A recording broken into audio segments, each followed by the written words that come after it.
a faster, more efficient swim. A faster arm stroke doesn't always improve your swimming speed. Longer, efficient strokes are always better than shorter, aggressive movements.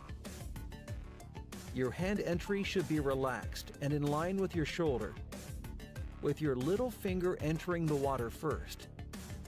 Your hand continues to travel downwards until the opposite shoulder rotates out of the water. The depth that your hand travels to will depend on your strength, stability, and feel for the water. As your hand flexes, rotate your elbow into an inverted high elbow position to allow the palm of your hand to face towards your feet.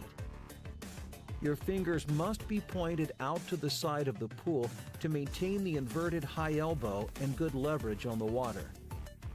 Moving into the pull phase of the arm stroke, your powerful chest and shoulder muscles take over and should start to pull the water downwards in the direction of your feet, initiating your propulsion. Keep your palm facing towards your feet, with your wrist fixed and in line with your forearm, whilst maintaining an inverted high elbow. The elbow bend at this stage can be up to 90 degrees, but what you achieve is dependent on your strength, flexibility, and stability in the stroke. Maintaining the pressure on the water, your hand should accelerate past your hips as your arm straightens in time with your hip rotation. This is the most powerful and propulsive section of the stroke cycle and coincides with the opposite arm recovering. When viewed from beneath, your hand path will be a shallow S shape as it moves through the stroke. This should feel natural and shouldn't be forced. The recovery phase starts as your hand leaves the water at your hip. The most efficient way is to exit the water with your thumb or back of the hand first, depending on your preference. This will be shoulder-led, initiated by the rotation of your hips.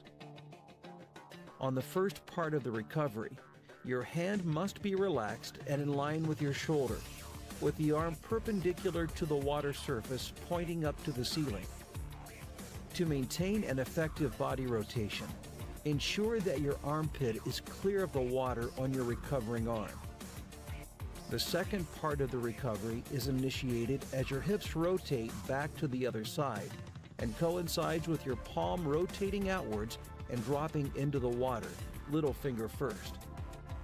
Your arm should enter the water in line with your shoulder, keeping it close to your head.